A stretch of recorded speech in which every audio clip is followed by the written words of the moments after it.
रविवार सुबह अचानक शिमला में एनएसजी के पहुंचने से हलचल तेज हो गई। एनएसजी का एक विशेष दल 18 जुलाई को शिमला में हुए ब्लास्ट की जानकारी जुटाने के लिए पहुंचा था। टीम ने मौके से साक्ष्य एकत्रित किए। इस दौरान एनएसजी के साथ शिमला पुलिस के जवान भी मौजूद रहे। जांच के दौरान इलाके को पूरी तरह से सील कर दिया था। एनएसजी ने घटनास्थल से सभी जरूरी साक्ष्य जुटा लिए हैं। मामले की जांच की जा रही है। कहीं इतनी बड़ी वाइब्रेशंस जो यहाँ देखने को मिली, पर उसमें सारा यहाँ पे जो एक दहशत का माहौल रहा। पर जब हमारे जो बच्चे हैं जो मिडिल बाज़ार में रहते हैं, वो भी लगातार स्पॉट पे गए और उन्होंने बोला कि यहाँ पर जो है ना तो सिलेंडर के टुकड़े मिले, ना यहाँ पे जो है वो कोई अग्नि का निशान मिला, ना यहाँ पे कोई इस प्रकार का जो है वो विस्फोट का कोई निशान मिला। तो है क्या। फिर उसके बाद जो है यहाँ पे अनेकों प्रकार के जो है दौरे भी किए गए, पर उसमें ये बार बार निकल के आ रहा था कि एलपीजी का रसायन है। और अगर एलपीजी का रसायन होता तो शायद एलपीजी पहले भी फटते आए हैं। आप देखेंगे कि जाखू में हॉली लॉज के सामने भी सिलेंडर फटे, पर इतनी गूंज नहीं आई। ये कुछ चीज़ अलग थी, इस प्रकार जो है सबका मानना था। और बाज़ार में भी अगर हम चलेंगे तो यहाँ इस प्रकार की चर्चा है कि ये एलपीजी तो हो सकता है, पर दूसरे भी जो इसके जो दूसरी चीज़ें हैं इसको निगलेक्ट नहीं कर सकते।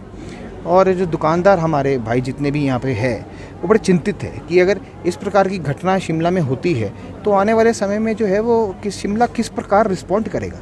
यहाँ पे देखिए बहुत सारे बच्चे जो है वो पीछे स्कूल भी है, वो भी चलते हैं। और यहाँ पर जो है हमारे खुद फैमिलीज़ के जो लोग हैं वो इन रेस्टोरेंट्स में खाना खाते हैं, तो क्या वो सेफ़ है। दुकानदार जो है वो ये बोलता है कि ये बिल्डिंग तो शुक्र है पुरानी थी, गिर भी सकती थी पर बच गई, शायद धज्जी दीवारें थी इसलिए बची। उसके बाद जो है ये बार बार एक चर्चा आती है कि एक जिलेटिन स्टिक होती है, वो आर्मी यूज़ करती है, हो सकता है उससे जो है पत्थर वत्थर जो है वो ब्लास्ट किए जाते हैं। तो क्या वो ब्लास्ट तो नहीं हुआ, किसी और प्रकार के जो है वो ब्लास्टिंग तो नहीं हुई है। तो एक बारी जनता जो है असमंजस में है और प्रश्न चिन्ह जो है बार बार खड़ा होके आ रहा है। और जनता मेरे ख्याल से हिमाचल में जो शिमला है, यहाँ पे जो है रेजिडेंट्स ऑफ शिमला है, यहाँ रिहायशी जनता है, रिहायशी दुकानदार है। और यहाँ की जो प्रबुद्ध फैमिलीज़ है वो अगर आप देखेंगे 50-50, 70-70, 30-30 साल पुरानी है। तो शायद उनको जो है वो सच्चाई जानने का अधिकार है और उस सच्चाई जानने के अधिकार को रोकना नहीं चाहिए। पर यह है कि जस्टिस मिलनी चाहिए इस पूरे केस को, और जनता के सामने जो है वो तथ्य आने चाहिए। एक व्यक्ति की जान गई, उनके ऊपर क्या बीत रही है वो जग जाहिर है। वो बेचारे, उनका क्या कसूर था। मंदिर से जो है वो एक छतरी लेके चल रहे थे और वो ब्लास्ट में मारे गए। इस प्रकार कई लोग जो है वो सीरियसली इंजर्ड भी हुए। 12, 13, 14 की संख्या इस प्रकार सामने आई, उनका भी कोई कसूर नहीं है। और आपके सब जितने भी भाई हैं, चाहे आप चंबा, सिरमौर, किन्नौर, लाहौल स्पीति, आप कहीं से भी ले लीजिए, वहाँ पे लोग जो है दुकानों में काम करने आते हैं।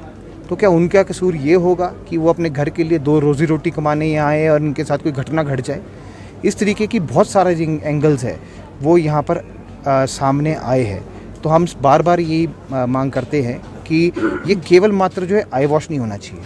और आज एनएसजी आई है, एनएसजी के आने से जो एनआईए की इंक्वायरी है उससे हमें लग रहा है कि कहीं ना कहीं हमें जो है एक स्कोप मिलता है कि इसमें जस्टिस मिलेगी, चीज़ें सामने निकल कर आएगी और जो असलियत है वो जनता के समक्ष आएगी। इससे हौसला बढ़ता है। हम प्रशासन और सभी का धन्यवाद करते हैं कि इस केस को सीरियसली ले रहे हैं और आशा करते हैं कि जब तक ये निष्कर्ष तक ना पहुँचे तब तक भी इसको आप सीरियसली लें। धन्यवाद।